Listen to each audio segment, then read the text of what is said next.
प्यारे बच्चों, आज हम लोग क्लास 9 भूगोल के चैप्टर 1 की समाप्ति की तरफ हैं। जैसे हमने आपको प्रीवियस 5 वीडियोज में बोला था कि हम किसी भी चैप्टर की समाप्ति उससे related questions, expected questions, important questions से करेंगे, जिससे हमारे बच्चे उन क्वेश्चंस को अच्छे तरीके से प्रिपेयर करके एग्ज़ाम में अच्छा कर सकें। पढ़ने का मेरे हिसाब से 2 इम्पॉर्टेंट ऑब्जेक्ट होता है, नॉलेज गेन करना और एग्ज़ाम में अच्छा से अच्छा मार्क्स सकेगा।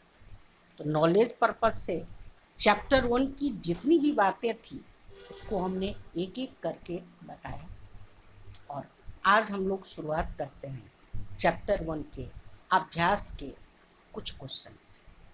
जो इम्पोर्टेंट है इसको अच्छे तरीके से नोट करना है और एग्ज़ाम के पर्पज़ से अच्छे तरीके से याद करना। सबसे पहला प्रश्न जो आपको स्क्रीन पर नज़र आ रहा होगा वो है, भारत के भूभाग का कितना क्षेत्रफल है। सबसे पहला प्रश्न हमने बोला भारत के भूभाग का कितना क्षेत्रफल है। सिंपल सा आंसर है और ऑलरेडी हम लोग पहले भी डिस्कस कर चुके हैं, 32.8 लाख वर्ग किलोमीटर। जी हाँ मेरे प्यारे बच्चों, याद रखना है, अगर एग्ज़ाम में क्वेश्चन आए जो भारत के भूभाग का कितना क्षेत्रफल है तो आंसर लिखना है 32.8 लाख वर्ग किलोमीटर, 32.8 लाख वर्ग किलोमीटर। चलते हैं दूसरे क्वेश्चन के तरफ। दूसरा क्वेश्चन है हमारा, क्षेत्रफल की दृष्टि से भारत का विश्व में कौन सा स्थान। जी हाँ, दूसरा क्वेश्चन है हमारा, क्षेत्रफल की दृष्टि से भारत का विश्व में कौन सा स्थान। सिंपल आंसर है 7वें स्थान। दूसरा क्वेश्चन मैं एक बार फिर से रिपीट कर देता हूँ, क्षेत्रफल की दृष्टि से भारत का विश्व में कौन सा स्थान है। आंसर होगा 7वां स्थान। नेक्स्ट क्वेश्चन की तरफ चलते हैं। नेक्स्ट क्वेश्चन है हमारा, उन देशों का नाम लिखो जो क्षेत्रफल में भारत से बड़े। ऑब्वियस सी बात है, यहाँ बच्चों को ये याद रखना है, जो भारत का 7वां स्थान है क्षेत्रफल से ऊपर, तो इससे ऊपर कितने होंगे, 6। ठीक है, यही क्वेश्चन अगर 3 मार्क्स में आ जाएगा, 2 मार्क्स में आ जाएगा, इसको पॉइंट वाइज करके अलग अलग लिखना है, और अगर 1 मार्क्स में आएगा तो सिंपल तरीके से 6 का नाम लिख देना है। और वो 6 देश हैं जो भारत से क्षेत्रफल की दृष्टि में ऊपर हैं। पहला है रूस, दूसरा कनाडा, तीसरा अमेरिका, चौथा चीन, 5वां ब्राज़ील और छठा ऑस्ट्रेलिया। मैं एक बार फिर से रिपीट कर देता हूँ उस क्वेश्चन को, उन देशों का नाम लिखो जो क्षेत्रफल में भारत से बड़े। रूस, कनाडा, अमेरिका, चीन, ब्राज़ील और ऑस्ट्रेलिया। नेक्स्ट क्वेश्चन की तरफ चलते हैं। नेक्स्ट क्वेश्चन है हमारा, भारत में कितने राज्य तथा केंद्र शासित क्षेत्र या केंद्र शासित प्रदेश। भारत में कितने राज्य और कितने केंद्र शासित क्षेत्र या प्रदेश। सिंपल आंसर लिखना है, भारत में 28 राज्य तथा 8 केंद्र शासित क्षेत्र या प्रदेश।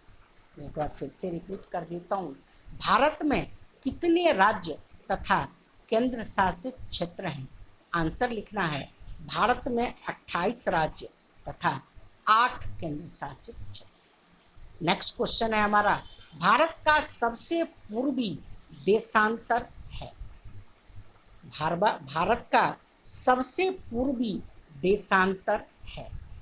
आंसर लिखना है 97.25 पूर्वी, 97.25 पूर्वी। चलते हैं अगले क्वेश्चन की तरफ। अगला क्वेश्चन एकदम ध्यान से देखें, अगले क्वेश्चन की तरफ हम लोग बढ़ते हैं। अगला क्वेश्चन है हमारा, जो ध्यान से देखिएगा, ये क्वेश्चन 3 नंबर में भी आ सकता है। क्वेश्चन है हमारा, अरब सागर तथा बंगाल की खाड़ी में स्थित द्वीप समूह का नाम लिखो। दक्षिण में कौन कौन से द्वीपीय देश हमारे पड़ोसी। बेसिकली इसको दो पार्ट में अलग अलग करके भी पूछा जा सकता है और एक साथ 3 नंबर में भी पूछा जा सकता है, और ये स्टेट बोर्ड का पूछा हुआ क्वेश्चन। मैंने बोला क्वेश्चन में एक बार फिर से रिपीट करता हूँ। अरब सागर तथा बंगाल की खाड़ी में स्थित द्वीप समूह का नाम लिखो। दक्षिण में कौन कौन से द्वीपीय देश हमारे पड़ोसी।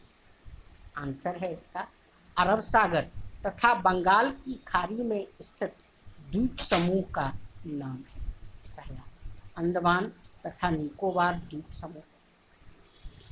पहले क्वेश्चन का जैसे मैंने बोला पार्ट वाइज भी पूछा जा सकता है, तो पहले पार्ट का आंसर है जो अरब सागर तथा बंगाल की खाड़ी में स्थित द्वीप समूह का नाम है अंडमान तथा निकोबार द्वीप समूह।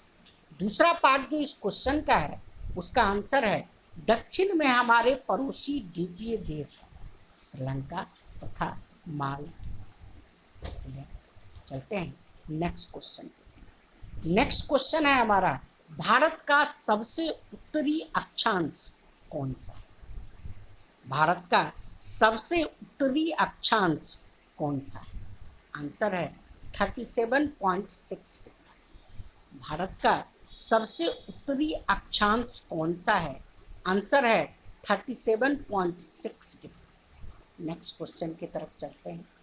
सन 1869 में स्वेज नहर के खुलने से भारत और यूरोप के बीच की दूरी कितनी कम हो गई। सन 1869 में स्वेज नहर के खुलने से भारत और यूरोप के बीच की दूरी कितनी कम हो गई। आंसर है 7,000 किलोमीटर। सन 1869 में स्वेज नहर के खुलने से भारत और यूरोप के बीच की दूरी कितनी कम हो गई। आंसर है 7,000 किलोमीटर। चलते हैं नेक्स्ट क्वेश्चन की तरफ। नेक्स्ट क्वेश्चन है हमारा भारत और श्रीलंका को अलग अलग करने वाली जल संधि कौन सी। भारत और श्रीलंका को अलग अलग करने वाली जल संधि कौन सी। आंसर है पाक जल संधि। भारत और श्रीलंका को अलग करने वाली जल संधि कौन सी है। आंसर है पाक जल संधि। चलते हैं नेक्स्ट क्वेश्चन की तरफ। एकदम अच्छे तरीके से एक एक बातों को समझना है और ध्यान दे करके लिखना। नेक्स्ट क्वेश्चन की तरफ हम लोग चलते हैं। नेक्स्ट क्वेश्चन है हमारा भारत की सबसे लंबी तट रेखा वाला राज्य कौन सा है। भारत की सबसे लंबी तट रेखा वाला राज्य कौन सा है। आंसर है गुजरात।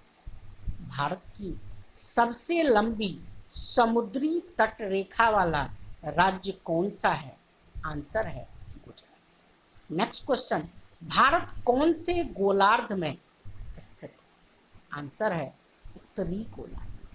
भारत कौन से गोलार्ध में स्थित है। आंसर है उत्तरी गोलार्ध। नेक्स्ट क्वेश्चन भारत का क्षेत्रफल विश्व के कुल भौगोलिक क्षेत्र का कितना प्रतिशत है। भारत का क्षेत्रफल विश्व के कुल भौगोलिक क्षेत्र का कितना प्रतिशत है। आंसर है 2.4%, 2.4%। मैं एक बार फिर से रिपीट कर देता हूँ।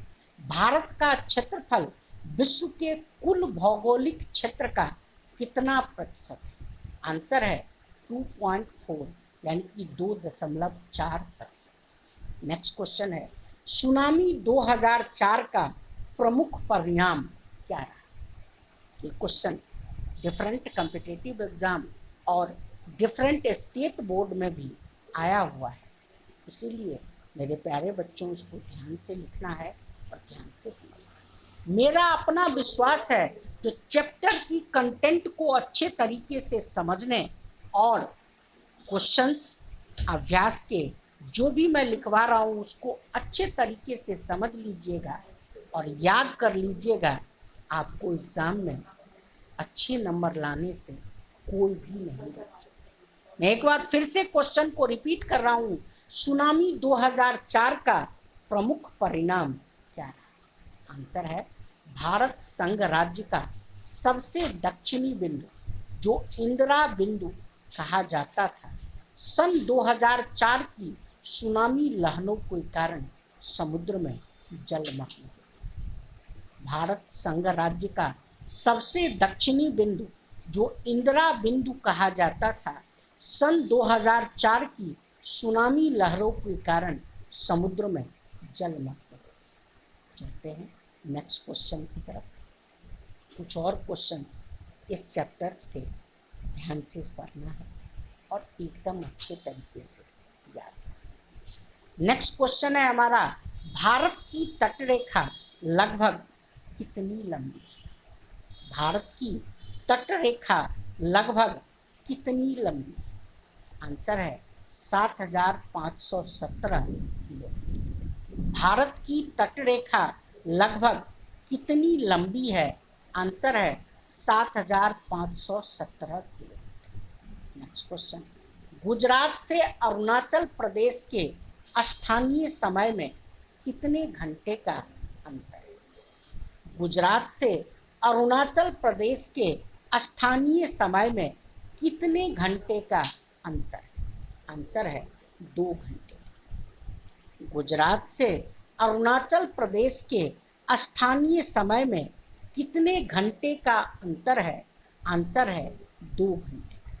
नेक्स्ट क्वेश्चन, भारत के 2 अक्षांश बिंदुओं के बीच किलोमीटर में मापी गई दूरी क्या है? भारत के 2 अक्षांश बिंदुओं के बीच किलोमीटर में मापी गई दूरी क्या है? आंसर है 3,214 किलोमीटर। भारत के 2 अक्षांश बिंदुओं के बीच किलोमीटर में मापी गई दूरी क्या है? आंसर है 3,214 किलोमीटर। नेक्स्ट क्वेश्चन, सन 1947 से पूर्व भारत में कौन से 2 प्रकार के राज्य थे? सन 1947 से पूर्व भारत में कौन से 2 प्रकार के राज्य थे? आंसर है सन 1947 से पूर्व भारत में निम्नलिखित 2 प्रकार के राज्य थे। पहला प्रांत और दूसरा रियासत। सन 1947 से पूर्व भारत में निम्नलिखित 2 प्रकार के राज्य थे, या 2 नामों से उनको जाना जाता था, प्रांत और रियासत। इस तरीके से आज हमने क्लास 9 के भूगोल की चैप्टर 1 की समाप्ति की है। कुछ बच्चों का कमेंट आया है, सर क्लास 10 का भी वीडियो डाला जाए। ऑब्वियस सी बात है, विद इन वीक क्लास 9 के साथ साथ क्लास 10 के भी वीडियो की तरफ हम लोग चलते हैं। आशा और उम्मीद है कि आप लोगों का प्यार और विश्वास बना रहेगा। ज़्यादा से ज़्यादा इस वीडियो को लाइक, शेयर और कमेंट कीजिए, ताकि हमारा भी मनोबल कुछ आगे बढ़े और हम भी अपने कर्तव्य पथ पर और बच्चों की सहायता के लिए आगे आ सकें। धन्यवाद। आज के लिए बस।